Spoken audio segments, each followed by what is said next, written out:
yesterday is history.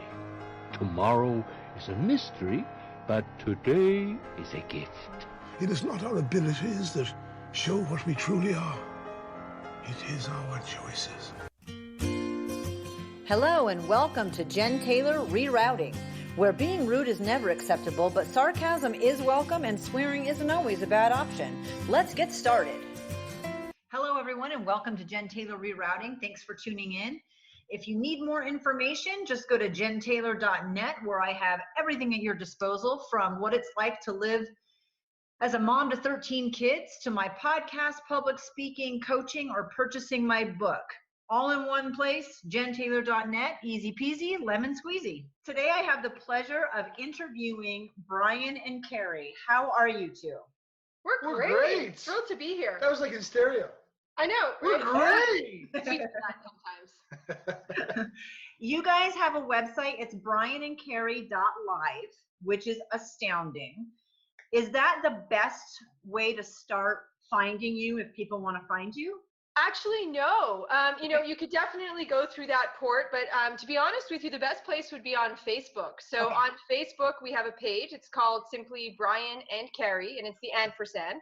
And that's the best way to find us. That's where, our daily show goes out through. And if you message us privately into the inbox on our Facebook page, someone will be sure to get back to you, whether it's us or one of our ambassadors. Actually, that's true, because I've done all of that. So in part of my stalking research, I kind of go through the process on websites, and you do get back super fast. And then you already touched on the fact that you have a show. It's live 5 days a week. So start by telling me a little bit about that and how that got started, and because you have a lot of free content. So I want to let's talk about the free content first. Sure. Well, I'll jump in. It's a very cool thing, serendipity, that we're talking to you today about this, because 1 year ago today was our very, very first episode ever. And we didn't actually air it because it was horrible and we were train wrecks and nervous and awkward. But the whole concept of live, Carrie and I, we have never a shortage of words. Our relationship is exactly what it appears like on camera or on video or on audio. We get along great. We play off each other wonderfully. And we just got tuned into the idea that us doing a live stream would be a decent idea.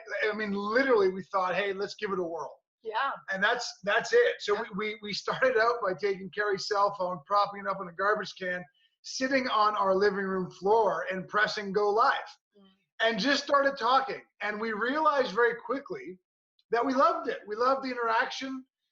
We loved just being ourselves on camera without a script. And so it just kind of kept rolling. It was 1 day a week at first. We moved it to 2 days a week. In January of this year, we moved it to 5 days a week, and it became a thing, Brian and Carrie in the morning. And now it's kind of one of those phenoms that everyone talks about as an overnight success, but it's been a year of trial and consideration and lots of errors. But we love it. We love every second of it. Yeah. I just want to add I think part of it is that, we always knew that we loved, we love the stage. And when I say the stage, I mean that in so many different ways, whether it's a stage presenting or it's a stage teaching or it's, on a group coaching call. We just love delivering information to live audiences. So that was kind of what tipped our hats at let's give this live streaming thing a try, because everybody was live streaming. So like Brian said, we set my phone up on a garbage can and we expected it. I remember it was like, let's just see, we'll go for 10 minutes. And like 45 minutes later, we're like, maybe we should get off of this now. Right. Maybe this is fun. And for us, it was just so clear that it was a zone where we were really happy, and we just started doing more of it. And if I could, Jen, so now you know us so well. Once you get us started with a question, we'll talk for like 17 minutes. No, it's good. It's good. And I've watched you, and you're very, well, one of the biggest success things I think is that it's genuine and raw. And it's very genuine and raw. And people want to see that. You admit if you've screwed something up, or, well, that just happened, or we're having a sound issue, or like whatever it is, you're very transparent about your mistakes. And you do that through your website and your Facebook Live and everything. And I think that that's a huge attraction. You're just normal people, but, Yeah. this is your venue. Absolutely. Right. You know, the thing for me is and obviously I think everybody knows this, but we're all just normal people. Yeah. Right. And I think so many people who are out there who are either, you know, doing things live or doing shows, the person who they are in front of the camera, there's a discrepancy between who they are in front of the camera Right. and who they are in real life. And, you know, Brian and I have met people like that. And that's not a judgment on people who choose to do that. For us, like, quite honestly, it's easier and it's more fulfilling and it's more fun to be yourself. Well, you know, and it's not, yeah, I mean, absolutely, it's so much easier for us. We like it better, but you know, it's a funny thing. Now, it's a personal preference, and we completely understand that. We have a lot of friends and colleagues who do professional live streams. They're very well choreographed. They're edited nicely, etc. But as much as I love, for example, Frank Sinatra, if you gave me an option to see Frank Sinatra live in his prime or Guns N' Roses live in theirs, I would go to a Guns N' Roses concert, primarily because it was so raw. It was so energetic. They weren't choreographed. They weren't scripted. They kind of recklessly but relentlessly gave you everything they had. And that's what we like to do. And I think, quite frankly, it's a breath of fresh air for a lot of people who are used to overproduced live streams and choreographed videos. Yeah, I agree. Yeah, I totally agree. And not only you hit the nail on the head. That's absolutely true. And I'm the same way. Somebody recently asked me if I send you a questionnaire that you have to answer and send back and we go through it. And I was like, oh, hell no. Oh, no. Because I would much rather take it in a strange direction and have it be unexpected. Oh, you want to talk about your porn addiction all of a sudden out of the blue? Okay.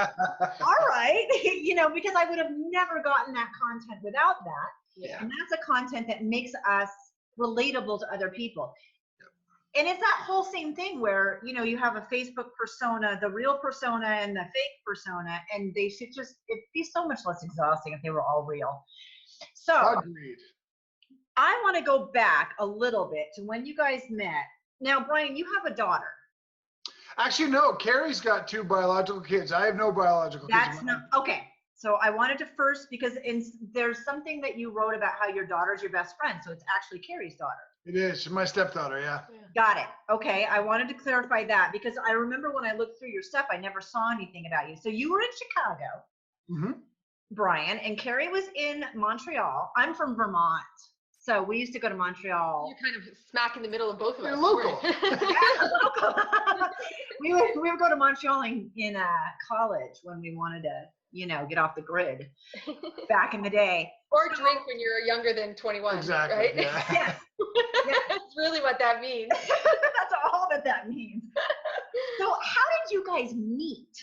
Oh, it's a great story. You know, it's actually a great story. It's not just a great story because it's like our story. I just happen to really enjoy the story, to be honest. I think it coincides with a lot of what we teach and what we talk about. But the long and the short is just this. In my past career, I was a sports performance consultant. And I was based in Chicago, and I had a company. And Carrie lived here in Montreal, and she works for a company. And Carrie's company hired me to come to Montreal to deliver a seminar. And so I came up, oddly, with my girlfriend at the time. We flew up to Montreal together and delivered a 2-day seminar, and Carrie was in the audience. And I mean, I just fell stupid in love that weekend. But she was married with 2 kids, so I kind of just let it be. But that was in 2006. That's how we met. Yeah, that's how we met. I can finish the story if you want to hear the rest of the story. Yep. Keep it Yeah, going. I figured, because that's like a total, like, leave you on a cliffhanger there. Yeah, I mean, that was in 2006, and we didn't have any real communication until 2009. In the period of those 2.5 years, we both, you know, I was divorced, not because of Brian coming up to Montreal in 2006. I like to pretend. And he was no longer with the girl that he was with. And, you know, I remember he friend requested me on Facebook, and it was such a moment for me because, like, he was like the youth fitness guru of the world, and he was the person who was the CEO of the company I was certified under. So it was like a big deal. I remember thinking to myself, like, Brian Grasso friend requested me, like, that's awesome. But, you know, he would randomly like things of mine, and then I woke up on November 26, 2009. Wow. Exactly. I know, with a message in my inbox from him basically saying to me that, you know, I fell in love with you the day I met you, and I don't believe in going to the grave with things unspoken. So I have no expectations of this message, but I just wanted to let you know. And it just kind of spiraled in a good way from there. We got on the phone a couple nights later, and I always say, like, the first phone call, we were like, oh my gosh, I think this is it. And then the second phone call, we were like, yep, this is it. Like, this is what people talk about. And then by the third phone call, we were figuring out how to get him up to Montreal. Exactly. Holy crap. So yeah, you're going to love this. We were engaged before we had ever kissed. Yeah. You just knew. Yeah, which also means before we had sex. Yeah. Well, I mean, it doesn't have to, but yeah. Just in case you didn't figure that one out. You can't have sex without kissing, so I wasn't going to judgment call that. So this is kind of where the story picks up online, where I could find information. You're in Montreal, French is the official language, 2 kids, 17 hours apart. Brian, you had 10 months on your apartment, didn't speak French. You were in a thriving business. I mean, so that was November 26th. And then on February 27th, you jumped in your car and drove to Montreal. 100% yes. That's exactly the way it happened. I had a roommate in Chicago. I had 10 months left to pay in my apartment. My life was great. I had lots of money. My company was doing very, very well. I just don't think you put a price tag on love. I don't think that anything you really want and is worth having in life is ever going to be convenient. So Carrie and I talked forever about the fact that when my apartment lease was due, which was 10 months later, I was going to go ahead and move up to Montreal. But it was literally one night at around 11 o'clock in the evening, and it was a snowstorm in Chicago. February 27th, 2010. That would be I had that date, actually. Yeah. I put together a little knapsack full of, I think I put in 2 pairs of pants, a couple t-shirts, some socks, and some underwear, and a toothbrush. And I put it in the front seat of my Toyota Yaris, because that's what I drove at the time. And I texted Carrie at 11 o'clock in the evening. I said, hey, I'll be there in about 17 hours. I'd had enough. I'd had enough of thinking that life was going to wait for me to make a decision, and that there really shouldn't be any material reasons why 2 people in love can't be together. So I just literally made a decision that night and drove 17 hours and showed up at her door. Yeah. And said, hey, nice place you got here. And I said, welcome home. So what happened from that point on? Because, you know, it would be great if it was all skipping and rainbows and love. And, and then the glass slipper and we're done. Yeah. But it doesn't generally go that way. You guys had a rough road ahead. We did. Yeah. We go into that. You walked away from the business. You never went back. Right. Well, I mean, I sold the company inevitably, which was a tough decision, but it was a good one in the end. I think that I love the way you're going with this, to be honest, because I think that we all get so conditioned. You mentioned the glass slipper. We get conditioned by the storybook, the Cinderella, but we never really, we never get conditioned to the fact that, and Carrie loves to say this, it's a great quote, you fall in love, but you still have to create a relationship. And it's our favorite part of the story to tell. Yes, it's tear-jerky and lovely when we tell the first half, but the second half is where it all actually comes together. I had emotional and mental baggage. So did Carrie. And it took about 3 days for that baggage to start getting all over each other. I nearly walked out multiple times. I mean, I'll let you tell some of the specifics, but the road ahead was a challenging one. You know, and everyone should know that. I want to restate, nothing you truly want is ever going to be convenient, and that includes love. Yeah, absolutely. Yeah, no, I mean, we're so transparent about this, and you know, it's been so many years, so like the emotional rawness of those moments have come and gone. Yeah. You know, we're no longer attached to the emotion of them, but you know, I think that we use the term emotional baggage all the time, and I think that that's actually become, unfortunately, one of those, like, you know, things that people say about relationships, almost with like this judgment. Oh, you have so much baggage, right? But the reality is that we're all a product of our experiences. So we all have limiting beliefs and unconscious stories and things that we, some of us knew were there, but some of us didn't know where they were there. And for me, in our case, we got together and there was all kinds of I didn't even know that I had that limiting belief until I found myself in a relationship again for the first time in 2.5 years. So the first 2 years were a lot of figuring it out. Yeah. A lot of intense moments, a lot of tears, a lot of, Brian almost leaving, me begging him to stay.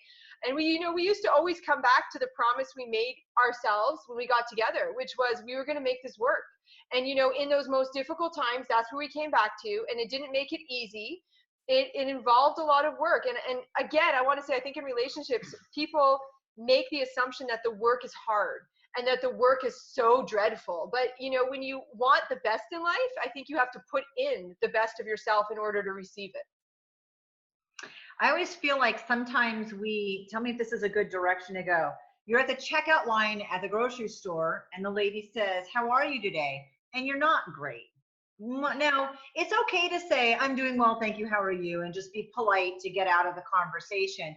But I feel sometimes like we put on our best face to people in that situation that we don't even know, and everybody at home kind of gets the leftovers. And it should really kind of be flipped. We don't need to say, "I'm having a terrible day and I wish you wouldn't even talk to me." We don't need to be rude. We can just quietly get out of the conversation and be polite and walk away. But that doesn't mean that the spouse and kids get the crumbs. I actually was just talking to a client about that yesterday. And, I think that there's that old saying that you take it out of the ones you love the most.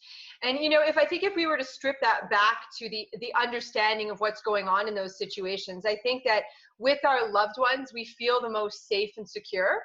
And really what the problem is that we don't know how to express ourselves appropriately without, quote unquote, taking it out on that person, right? So we're trying to be vulnerable. We're trying to release something that is causing us pain.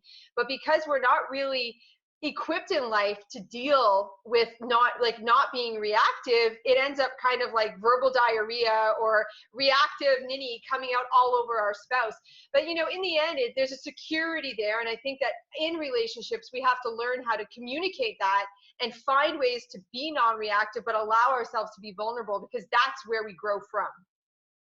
Agreed. Now, Carrie, your day job prior to, let's call it PB, pre-Brian. Pre-Brian, I like it.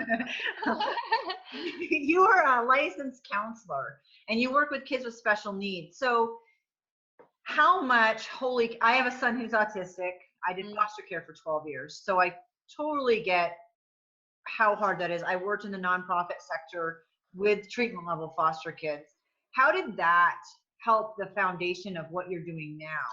Oh, I mean, it helped in every way conceivable. So, I've been a clinical counselor for nearly 20 years. I took a little break from actual counseling to work as a youth conditioning specialist, which is actually where I met Brian. But, anybody who's been in the personal training realm knows that most personal training is counseling. So, that was, every single ounce of every single day from the time that I stepped foot into my career as a counselor forged the creation of where Brian and I are today. I'm a huge observer in life. And I think that for years I take information in, I process the interaction of humans and the understanding of, what reactions come from this, and, box things into like, okay, this makes sense. These people tend to do these things. And, it really just formed and shaped everything that I want to say, like I was ready and primed for what we were going to create based on all those years of experience. It just got poured into what we do now.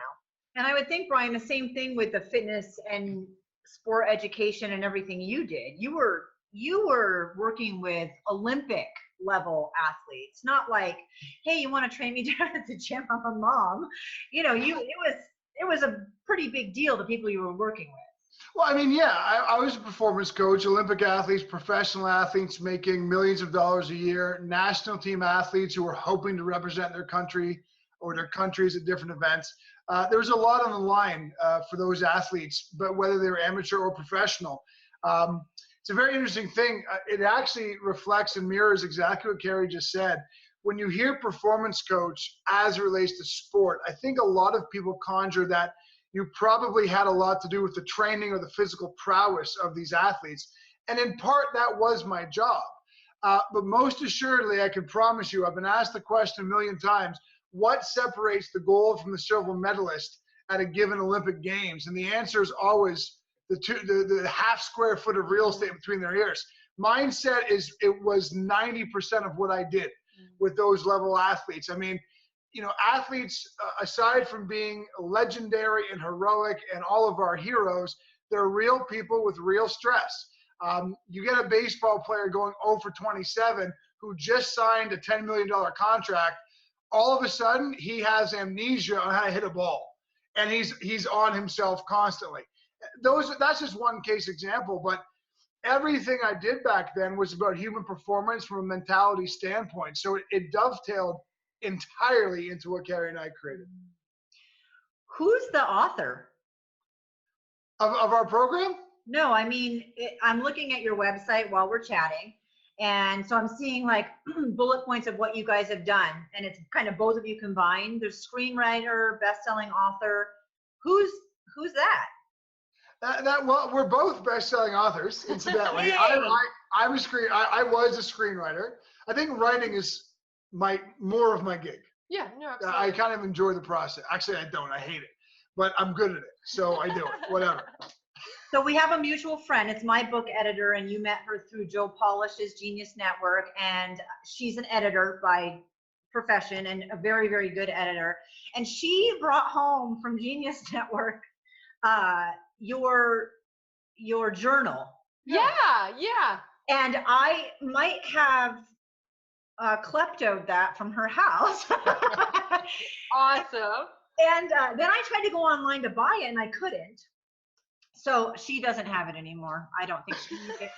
So I wasn't sure if it was something you guys did together and that was what it was, the journal that you guys created, or if it was something separate from that. Yeah, no. Well, I mean, the journal we created together.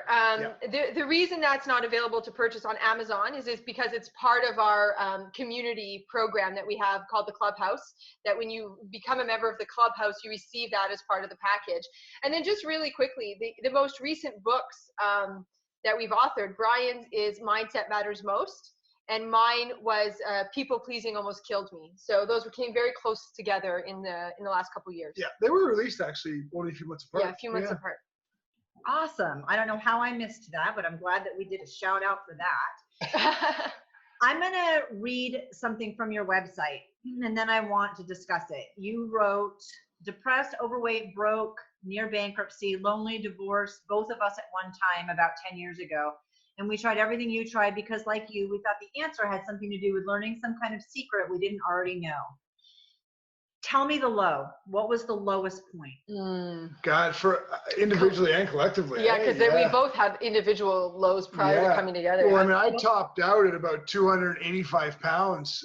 And I always say this, I can be politically correct where I have to be. I can also be reasonable and empathetic when I have to be. When I'm talking about myself, I get to say whatever I want to say. So 285 pounds, I was fat. I was all kinds of fat. I wasn't portly or big boned. I was fat, fucking fat, as a matter of fact.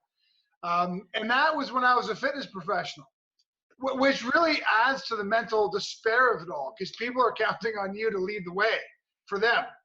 But I couldn't stop cramming my pie hole with food, and I couldn't get my ass to the gym. It was a mental, emotional block, a mindset deficit. That physically was a massive low for me. I was depressed, clinically depressed and suicidal for nearly 12 years early in my life. And the whole bankruptcy thing, I mean, I personally was almost at the kind of on the cusp of having to declare bankruptcy twice myself. And then we got together in the first few months. We got dangerously close to the same cliff. Yeah. With about $50,000 in debt. Yeah. So, I mean, the lowest I can remember you and I together was when we lived in our first house.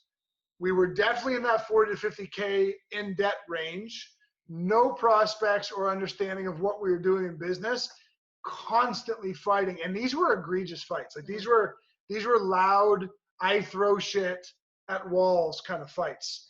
That was the lowest I remember. Yeah, absolutely. Yeah, I agree with you on that.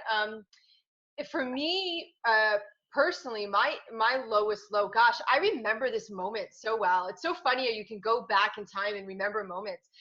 You know, I was married. I had 2 kids. My kids were young. They were like 2 and 4. And the marriage was not in a good position. It was one of my many abusive relationships that I was in at the time, friendships, marriage. And I say abusive relationships because I hate pinning it on the other person. Like, if you're in an abusive relationship, you're a passive party to it. And I was definitely a passive party to that. But I remember coming home one day by myself. I had driven in the driveway, and the unbelievable dread I felt for wanting to not be at home was so overwhelming. Like, I wanted to be anywhere else in the world but there. I felt an unbelievable amount of guilt because I had 2 young kids, and that's where I should have wanted to be. But that was a turning point for me. That was the day that I knew I had to do something. And then shortly after that, you know, I did get divorced, and then I experienced all the lows of single motherhood, you know, where I had to decide, for example, like, I was so broke that I had to decide if I was going to put gas in my car on a given day to actually get to work or put food on the table that night. So there's been a variety of moments where I was like, yep, this is the lowest point in my life. It's fun to laugh with them now. It is fun to laugh with them now. It wasn't funny then. Retrospectively, yes, always. Right? Like, I have 100% success rate of getting through bad stuff, but Yeah, right. that doesn't mean the journey's very fun. I don't really like it. Exactly. So what was the turning point? What was that final argument, that aha moment, the something's got to give, that turned the tides to changing that? Yeah, I don't know if ours is going to be The same necessarily. like harmonious. Yeah. I can give mine if that's okay. Yeah, that's so interesting. It's actually something I've taught on our show. So what we teach is a lot of mindset and spirituality. How it's all very practical if you distill it down to some basic to-dos every single day. And one of the things that's very, very important that we teach is a concept called learn your language. Learn your language is essentially the unconscious story that's trying to tell you what you really feel about yourself, about your spouse, about your life, your prospects, etc. But because we live in such an amped up motivational industry or society, we're always being told just to pump our fist, jump up and down, put on a happy face, and everything's going to be okay. Problem is, the unconscious story doesn't go away unless we actively change it. Now, I say all that because I remember doing the work myself, the journaling, etc., that we teach now so robustly. And one of the things I had, it was a moment where I realized that, you know, Carrie's book was called People Pleasing Almost Killed Me. She was a people pleaser. It was a very challenging part of her unconscious psyche, and where she would, I suppose, get attack oriented towards me, or very, very emotional in a situation. And either of those would lead to a heightening and therefore a fight with us. I came to realize that in front of me was this little itty bitty girl, because she is so small, who I love with dripping romance.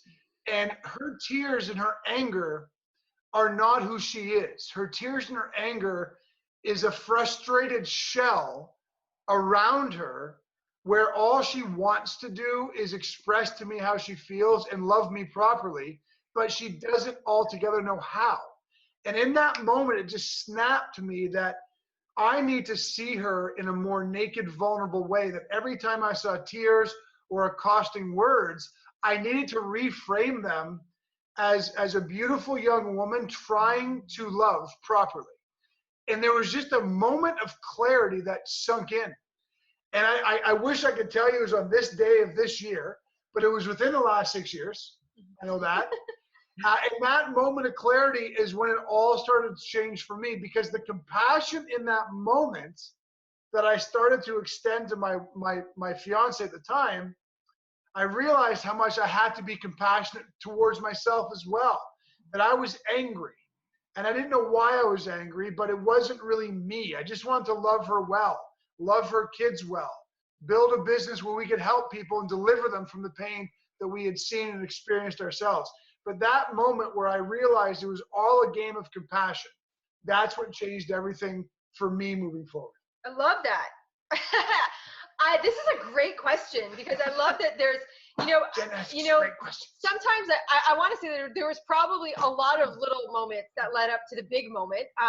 But the one that sticks out in my mind, it's funny that you mentioned people pleasing. It's also funny that you mentioned compassion, because those are two places that I was going to go, because I was such a people pleaser in the past. A lot of my change and a lot of my choices were catalyzed by satisfying what I thought Brian wanted. So it was all like externally motivated. Very little of what I did was internally motivated. It was like, we talked about it, right? Like, we used to get into these all out brawls where Brian would pack up his bag and leave. So for me, as a people pleaser, I was like, okay, if we get into a situation, what do I have to do to make sure Brian doesn't leave? Which is a completely external motivator of change, right? It was change based on fear of losing something that was so precious to me. But at the time, I thought that was the best thing to be motivated by, because then he'll know that I love him and he'll stay.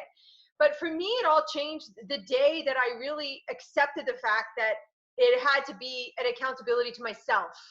That really the change had to happen because I wanted the change to happen for me, regardless of whether Brian was going to walk out the door or not. And the second I was able to apply, so I was really good at applying compassion outward, not as good at applying compassion inward.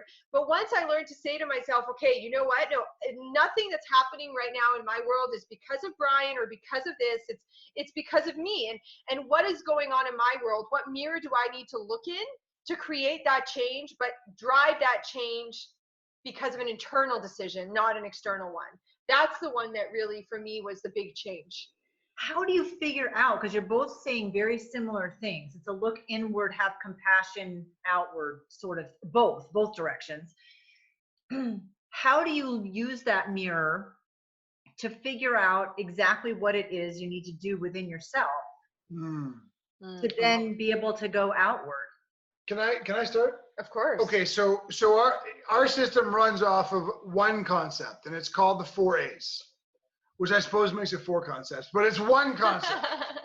And these things go in order, okay? So the first A is called acceptance. And what are we accepting? And by the way, I should add, this is what Carrie taught the parents of the kids who had special needs she worked with. This is what I taught Olympic athletes. So what are we accepting at the first level? Well, from a spiritualistic standpoint, if we wanted to go that way, we're accepting ancient philosophy that says the kingdom of God is in us, that we are all powerful, all able, all knowing, all present, that we have all the potential in the world, that a star in the heavens above exploded one day and scooted stardust on the earth, and that is what formed us at the atomic level. We are stardust. We're capable of anything. That's the first thing you're accepting. If you want to put it into more scientific realms, we're about 16 trillion electrons worth of subatomic level. Now, an electron has no shape, no size, no discernible pattern. It doesn't do anything. It can do everything. So the only time an electron ever morphs to a particular pattern is when somebody observes it. What all of that means in practicality is that the shit that's going on right now isn't an absolute truth of reality. It's our perspective of reality. 2 people can go through the exact same crap, and they walk away with incredibly different perspectives on what happened and what's going to happen next. So if we just accept that my anger, my rage, Carrie's people pleasing, her tears, our bankruptcy, my weight, etc., is not an absolute truth of a concern, it's just a poor perspective. That's where we have to start, because once we allow that as an acceptance, the door opens. Now, we move on to the second day immediately, which is awareness. Now, everyone talks about self-awareness, but let's bring it into a practical way. Our ego, our polar opposite, talks to us in 4 ways. Self-talk, so what we say to ourselves. Emotional profile, how we feel on a daily basis. Physical profile, how our body feels on a daily basis. And behavior. Now, if I were to strip that down very simply, what we say to ourselves matters. And most people are not nearly in tune with what their self-talk is. Our emotional profile matters. And most people have low-grade anxiety and fear constantly and don't even know it. Okay, so then the third one is how our physical body responds. Most people have little bits of pain in their neck, in their back, in their hips, without even, it's just something we do. We take Advil, whatever, it's all there, it's who I am. And behaviors. How many times do we self-sabotage?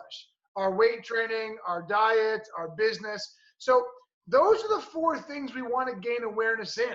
So when we talk about the second A being awareness and increasing self-awareness, we want people to start listening to what they're saying to themselves, to feel emotionally or express what is it they feel. Where are the physical bobos and how much are they self-sabotaging their claimed goals? It's an amazing thing, self-awareness, because the question often becomes, well, what do I do once I become aware? The answer is nothing, because self-awareness, once you increase that, the change starts to happen. And that leads us to the third A, which is accountability, which Carrie already mentioned. It's not so much that the world is a victim.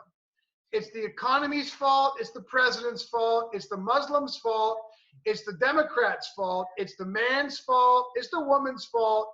It's everybody else's fault. But we don't take accountability for our part in the drama. Accountability isn't responsibility. We're not saying it's your fault, but it is your problem, right? And nothing changes until you decide to make constructive changes. So now we have this perfect grid. We accept it's all just a perspective. We become aware of what our perspective is, and we start to take accountability for changing that perspective. That puts us into the fourth A. We start to adapt. Everything starts to change all by itself. Was that too long? No. That was a lot, eh? Well, I'm saying no. It's Jen's podcast. Maybe it was too long for her. That was my Canadian. Was that too long, eh? No, not too long, eh? Carrie. Yeah, you want me to add to that, or did you? If you have something, yes, the whole mirror thing. Because I mean, just really quickly, because Brian already touched on it with regards to language, because I think, that's like the philosophy, the concepts behind everything, but tools and practicality. We have 4 pillars, which I won't go into all 4 of them, 4 pillars, which are 4 tools that we have everybody use.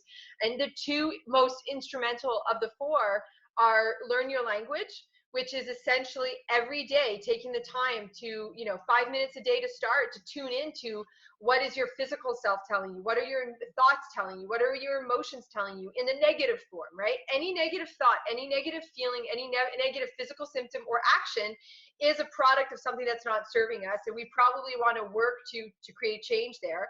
So that's learn your language. And the other one is counting your wins, which is something we encourage people to do, ideally at the end of the day, so you're kind of putting a nice wrap and a nice bow on your day. But we spend so much time enumerating the things that don't go right in a day, and all we're doing when we do that is we're programming even further into our unconscious mind all the negative shit. So when we ask people to count their wins, the whole purpose of that is to bring to the conscious mind, you know what, this went wrong, but what went right? What did I do today? And like, we always talk about it. It's not about the big monumental wins. It's not like, oh, I made $30,000 today. I mean, that's a win, and maybe you take note of that. But it could be as small as, I only had 1 Starbucks coffee today instead of 3. If you're working on your finances, for example, right? So we always say it's not about the aha moment. It's about the little aha wins along the way that create an aha life, right? So that's what the 2 kind of tools are that support what everything Brian just said. so once you look in, it's a matter of compound interest. Yes. Well said. Yep.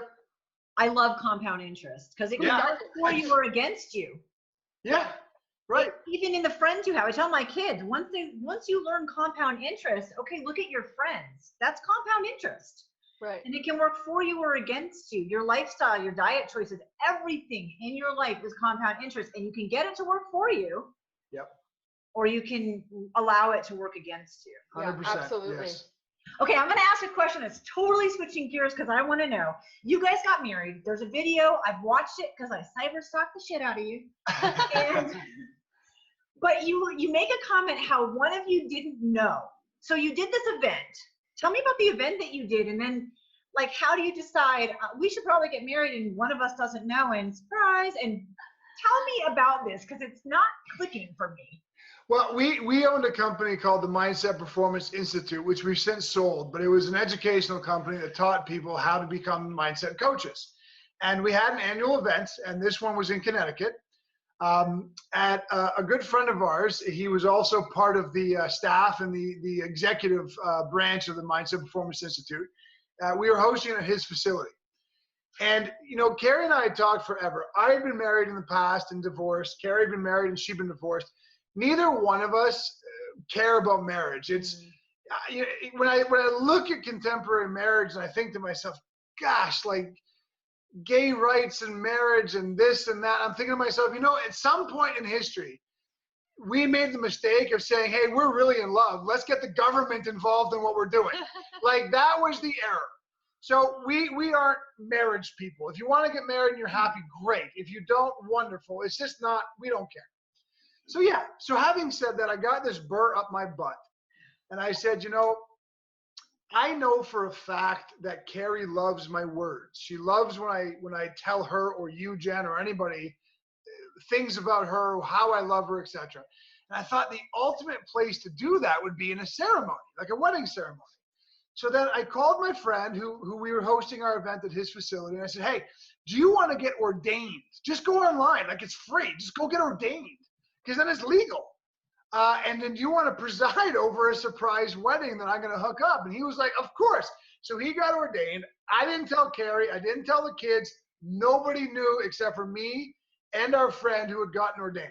Yeah. And we had the entire first day of the conference. It was a big hit.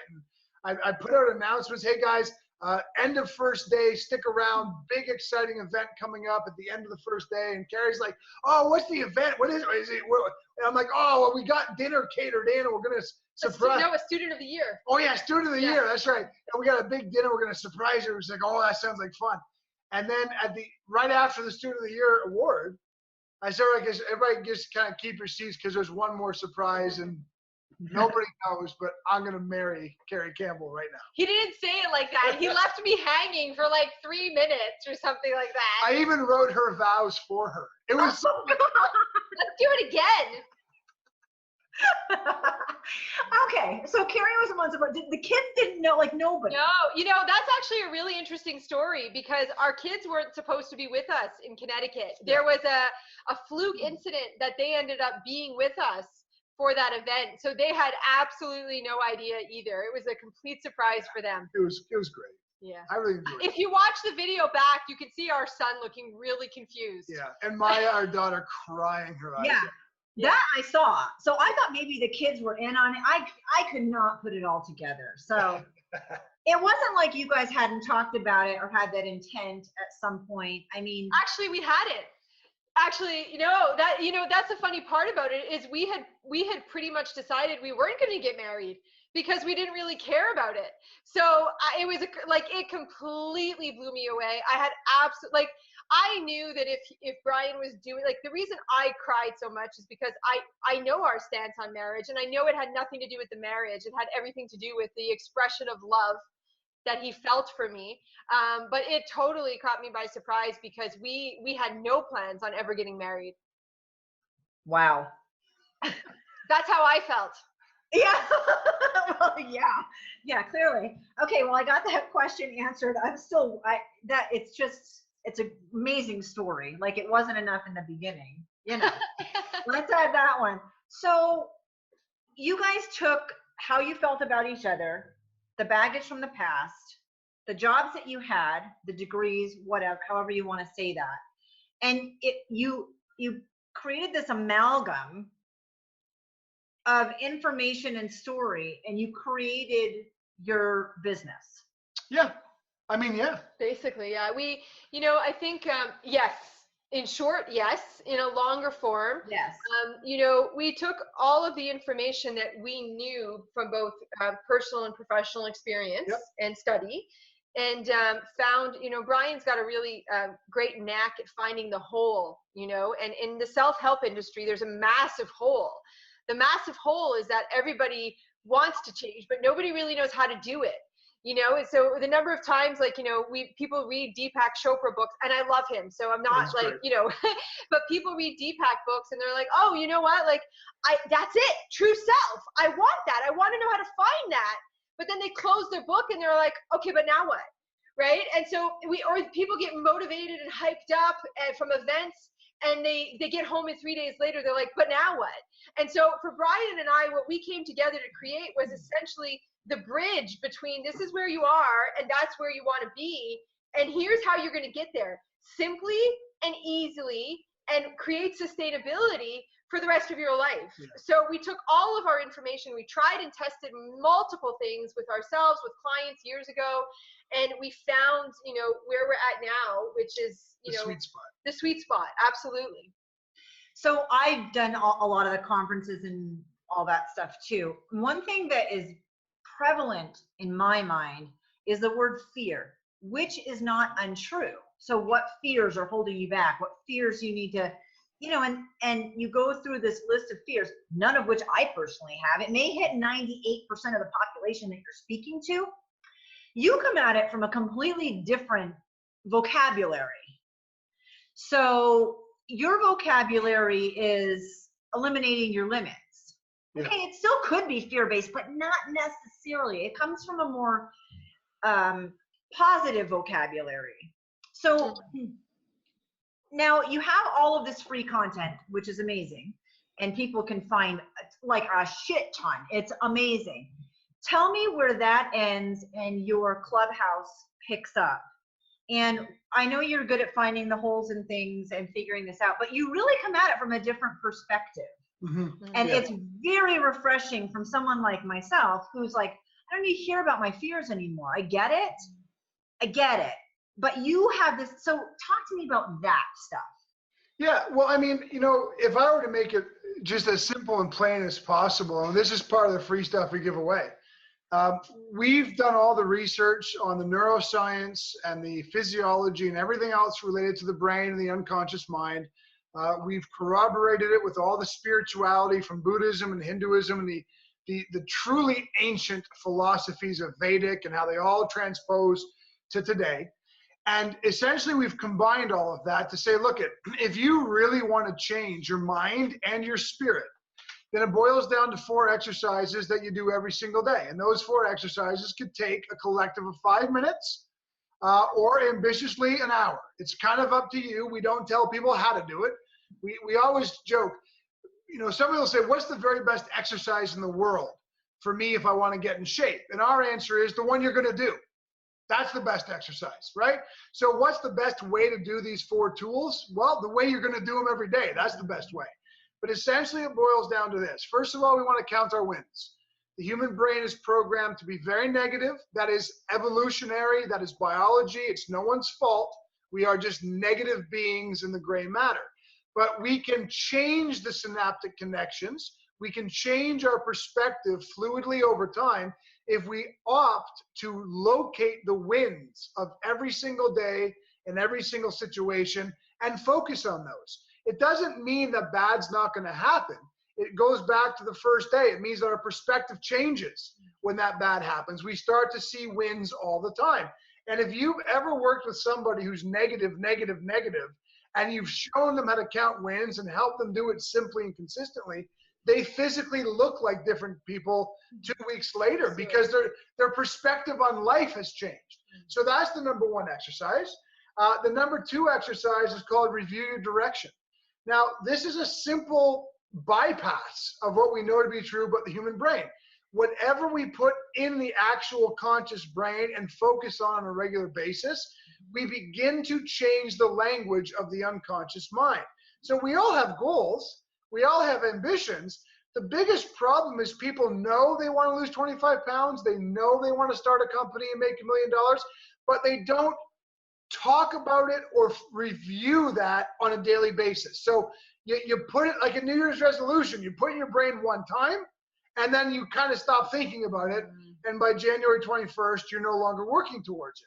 So review your direction is just a matter of consciously bringing your goal to top of the mind every single day in any number of ways that we teach. The 3rd exercise is called learn your language, which Carrie's already profiled. we all have unconscious stories, and most of those stories do not serve us. We call ourselves fat. We call ourselves unworthy. We call ourselves unlucky. We call ourselves, oh, we're not good enough for this or that person. Now, that is a limit that is going to hold you back forever. It's not bad that it's there. We all have limits, but rather than pretending they don't exist, take a big bright light and shine it on those shadows, so we start to become accustomed to understanding where we're holding ourselves back. And that's a very simple process as well. The last exercise, which really is, it can be done a million different ways, but we call it imagine your outcome. The unconscious is the most powerful thing on the planet, but for all the power it has, it's stupid. It doesn't know what is real versus what's imagined. So just all we ask you to do is take the vision of what you want to accomplish and imagine it being done every single day for 2 minutes to 20 minutes. Just imagine it nonstop. The unconscious doesn't know that that vision isn't real. So it starts to adopt that vision as your language. And what most people don't get, because it really is science and it's very simple, it's not as mystic as people realize, the unconscious drives your actions and your habits and your behaviors. The easiest example is weight loss. Nobody is confused that an apple is better than Doritos. But then why do people keep choosing Doritos? Because in the unconscious mind, they have a story that they're fat, that they'll always be fat, that they have no control over food. That story drives the action, habit, and behavior that they take every single day. If we change that story by imagining a different outcome, we change the actions, we change our behaviors, we change our habits completely. So those 4 exercises are what we suggest everybody do. And in terms of it going into the clubhouse, well, I have no idea how much it costs. I do know it's like pennies a day. I know that. Is that right? It's like pennies a day. Am I right? It's like $3 a day. It's less than that. It's less than $3 a day. I can do the math while you're doing it. But my point is this: inside the clubhouse, it's an accountability port. $1.81 a day. $1.81 a day. It's an accountability port. The 2 reasons people don't reach their goals is they have a bad circle of influence who doesn't support them, and they have no accountability. So what the clubhouse is, it's a community of people, all of whom have different goals, but every day inside the clubhouse, they're practicing those 4 exercises. Yeah. And we facilitate that. That was a lot. I talk a lot. It was a lot to say, though. It was all necessary. Well, and it was excellent for me because I've done so much of my homework. So if somebody were looking into you and wondering, that clarifies the mystery of the clubhouse to me. Right. Yeah. So, okay, great. I get the Facebook message prompts. Awesome. But what's my motivation after that? And that explained it, which is what I wanted. So now people know. So I want to jump back to something you said earlier, and it is you, Brian, but Carrie, I want you to jump in on this as the outside looking in. Clinical depression and suicide. Was it suicidal thoughts, tendencies, actions? Because Carrie's working with kids that have special needs, and suicide's one of those like no demographic, no statistic, no way to know, right? It would be great if we could pin it down a little, but we can't. But I know in the special needs community, it's a little bit, you look at it a little bit differently. Your approach is a little bit different. Mm-hmm. What was that like from the outside looking in? And what did you do, Brian, working through that? Is it still a daily battle? Where are you at? Yeah, no, I'm 100% cured. I mean, really, I don't know the last time I was like sad for more than a couple hours, let alone depressed. And I love telling the story, to be brutally honest. I didn't take any drugs. There was there was medication prescribed. I didn't take even 1 pill one time, nor did I seek therapeutic intervention. I think that I have a lot of disdain for that industry. I believe it helps a large number of people in many ways, and that's good. Those therapists are wonderful. But I think we've become a society that talks about the problem a lot, that prescribes medication all the time, every time, no matter what. We box people into diagnosis because that's what we have to do to sustain the pharmaceutical prescription. What I did was very simple. Yes, I was clinically depressed for 12 years, but I was also very young. I was about 17 when it hit. I started learning about quantum physics. I know it sounds ridiculous, doesn't it? But when I got a glimpse of the fact that there is no such thing as reality, there's perspective, my perspective of reality, that's when everything started to change for me. Because I recognized that I wasn't broken, that I wasn't bad, I wasn't wrong. It wasn't wrong to be sad. It wasn't wrong to be depressed. It simply is where I was right at that moment because of the perspective I had. So if I could learn to change my perspective, could I learn to not be depressed? And guess what? That's exactly what happened. And the next question people often ask is, well, how did you do that? The 4 exercises I just explained. Truly, it's like a magic wand, and I'm not saying that in a hyperbolic way. When you learn to change your perspective, you can do anything. Anything. Absolutely. And it's remarkable. Yeah, I didn't know Brian when he was suicidal and depressed in that way. So I can't speak as an outsider looking in on that one. But I have a lot of inside scoop to a lot of people in in my private coaching practice, because I do still do private coaching, and I'm talking like people who work 9 to 5, people who are stay-at-home moms, people who are high-level multimillionaires. And I don't know if there's any of them who haven't at one point in time had a suicidal thought, had a thought of, I wish I wasn't here, or I wish I could just get away. I think it manifests in multiple different ways. But I think it's the final state of emotional reactivity when the pain gets too much. So for me, it all comes down to the mindset of it all, and everything that Brian just said. When I do have people who might experience that as a reactive state, that's exactly what I tend to look at it as, is a reactive state. What do we have to do to interrupt the patterns before we get to that place is what we have to talk about. And that's where our focus always goes. Yeah, I love the way you phrase that. We really like to interrupt the pattern rather than intervene when there's a crisis. That's where we land ourselves in working with people. Exactly. And it's a more preventative medicine, holistic outlook, which would be healthier if we'd all get on board with that. I also think, and I'm sorry to interrupt you, I also wanted to add that I think that if it was more readily taught to help oneself rather than rely on help from others or other things, society would be that, and that's what we do. We help people learn to pattern interrupt, as opposed to have to intervene externally because we're in crisis, and that leads to sustainability, and that's a beautiful thing. Well, and you're not in crisis mode all the time. Exactly. Right. Absolutely. It shouldn't be an ER visit every single time anymore. Well said. Exactly. So I want to ask you a question about minimalism, because we have a friend in common. Somehow that came up in your conversation with her. Do you guys have a minimalistic lifestyle? We do have a minimalistic lifestyle. Yeah, we've kind of done various different things on minimalism, and I think that I think minimalism means something to everybody individually, right? So for us, I guess the best way to say it, like the way it's a spiritual thing more than anything else. It's a life path process. We literally rent our homes, and all our homes are furnished. So our worldly possessions literally fit into 4 suitcases. That's like all of us, like together. Like yeah. we each have one suitcase that we can fit our possessions into.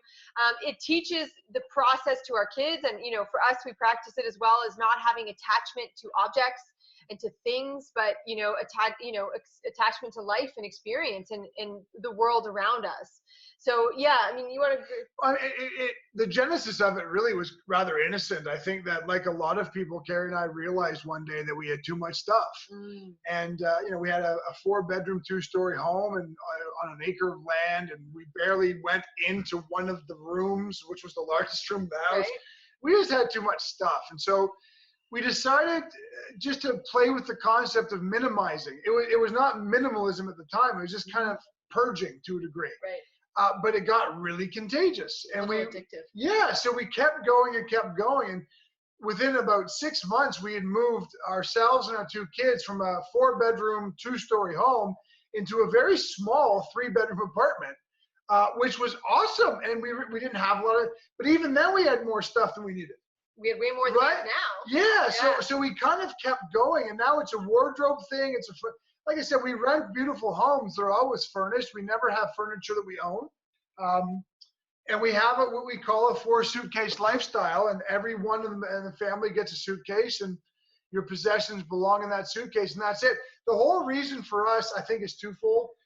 We wanted to feel a freedom that I think a lot of people are very vacant of. We can move in 25 minutes. That's our over under. It takes our family 25 minutes to pack up all the shit we have and move to a different place or a different country if we want to. And although we don't do that at this moment in time, there's a freedom that it feels. We're not stuck anywhere at any one time. And the other reason is that we really didn't want our kids to become materialistic, but for their own sake, not because, we wanted to adopt them into our philosophy. It's kids are kids, and they want this, they want that, they want this. And we kind of taught them the worth of $1 and how we invest in ourselves and how we pay ourselves first, and we think about our future, and we still spend money, but we do so mindfully and blah, blah, blah. So those are the two reasons we did it. And I'll be honest, I can never go back. Me neither. It's so funny that just talking about it, it's almost as if I forget that we don't have stuff until someone brings it up. And then I'm like, oh yeah, we don't have any stuff. Right. There's just a liberation. I mean, we even our show, Brian and Carrie in the Morning, we even had our live stream consultants build us what's called a mobile studio, so that our entire studio folds down into one Pelican case and can be transported anywhere in the world. So it's just, there's a freedom that exists within it. So true. And we are the same lifestyle, and I talk about it a lot outside of interviewing you. So that's something that Corinne knew about me. And I think, Carrie, you made a comment. You said, all of my art is on my body. Yes, I did. Oh, wow. That's so great that she remembered that. Well, she's like, you would love Carrie because you guys have that same way of thinking. Yeah, I have tattoos everywhere. So people don't realize, if you want to reduce stress, there's one super easy way you can do that, and that's start getting rid of the shit in your house. Absolutely. I agree. And we did it, and we have 13 kids, and 2 years ago we had 12 living at home. And people are like, your house must be huge. And I'm like, it's 1,700 square feet. Right. Which may be big for a minimalist who's really strict about minimalism, but we have 12 kids in that space. Right. How do you do that? Well, we don't have stuff. Yeah. We didn't get rooms to fill with stuff. So yes, I love that. Okay, I want to end on tidbits, because you have a very loving, nurturing, romantic relationship together. But you were very open about the yelling, screaming, throwing things at the wall.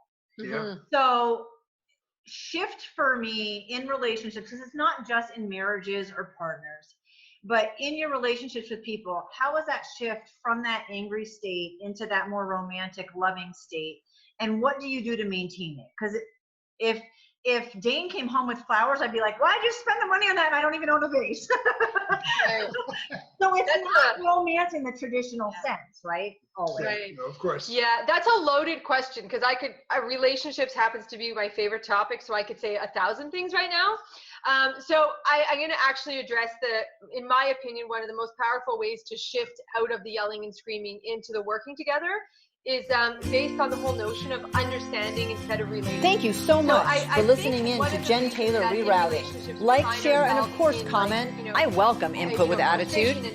Get a copy of my book on Amazon, Hello, My Name is Warrior Princess, or check out my website, jentaylor.net. And if you still want more, sign up for one of my coaching packages. Who would ever do anything like that? And then we get angry, we get frustrated. Or our partner doesn't respond to us the way that we want them to respond to us, so we get angry at them for not giving us what we need, right? But the reality is every single person tries their best.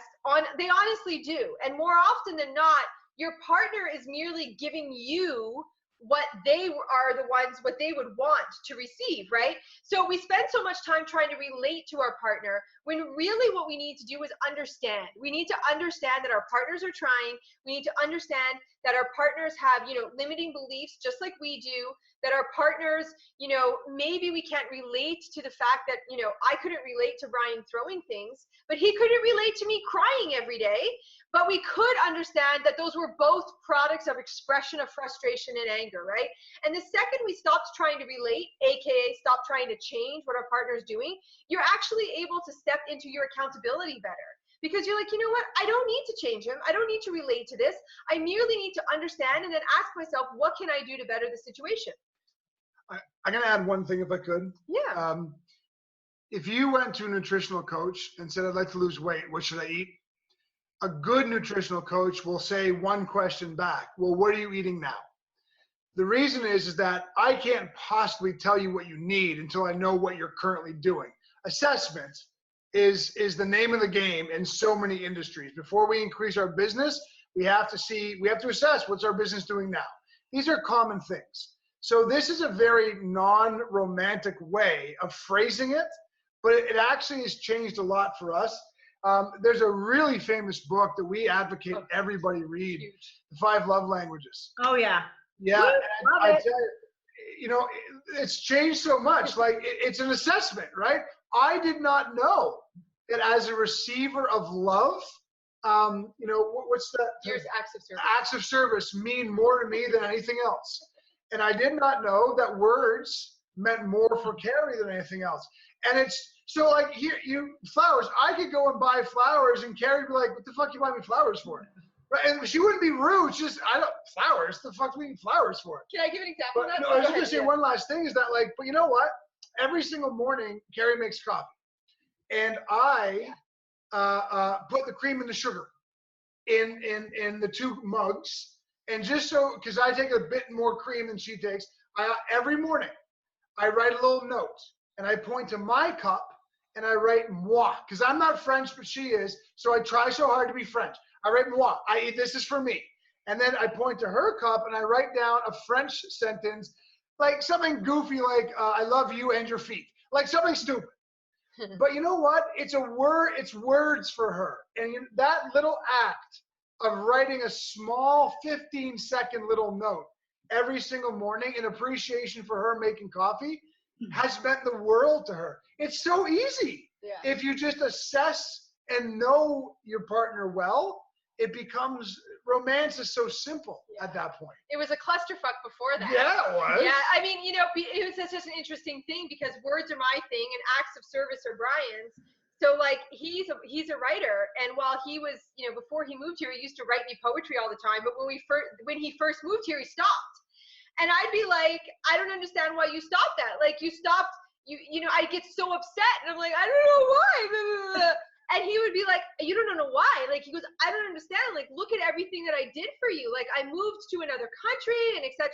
But like if you listen to that, that's me saying you've took the words away from me, which is what makes me feel loved. And that's him saying, but I have been loving you because an act of service for him is the greatest delivery of love. Exactly. Once we figured that out, man, Simple pimple. Yeah, simple pimple. I love love language. I used to teach it, and I quizzed all my kids, and I'm a quality time girl. Actually, I'm a direct split of quality time and physical contact. Right on. Like, even. And I don't like taking my kids to the store anyway, but one of my kids used to ask for shit all the time. Like, not big stuff, but, well, he's gifts. Yeah. I did the love, and I was like, oh my God, I am so sorry. If I literally bring home a pack of gum and go, hey, Taylor, this is for you, he's like, the kid will be in tears when he's Our daughter's the same way. Yeah. And all it was, it's the easiest test you could possibly take. And it's, so Brian, what I think is interesting though, anybody who understands love languages, you took words and made them an act of service. Yeah, well said. Yeah, I agree.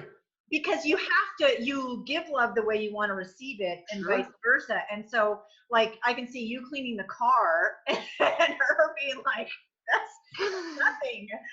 And I could never understand why it meant so much to him when I used to go to the store for him or take the garbage out. I'm like, I'll take the garbage out for you every day. It's all good. I don't understand. So basically figuring out how you like to give and receive love was the biggest thing that brought romance to your relationship. It really is. Because we all want to feel love and secure. And Absolutely. We already had the whole sex thing down. We're like, we're loving the sex stuff, and our romance on that level was great. But it was the small idiosyncratic stuff day to day that love languages really helped us find clarity. I agree. And that's what I always say. I'm physical contact and quality time, so I just need to have more sex. Yes. That's Always more it sex. for me. Not with you. Not like You are words and Physical touch. Yeah. yeah. I'm quality time and acts of service. That's right. Right. I don't need shit. I don't need gifts. Or No. words. I text message him to say to him, like, I love you. He's like, why the fuck are you texting me? But now I have to return a text. Now I have to don't respond. understand. That's why she's texting you. You guys, thank you so much for being on the Thank podcast. You were great, Jen. Thank you. Thank you so much for listening in to Jen Taylor Rerouting. Like, share, and of course, comment. I welcome input with attitude. Get a copy of my book on Amazon, Hello, My Name is Warrior Princess, or check out my website, jentaylor.net. And if you still want more, sign up for one of my coaching packages.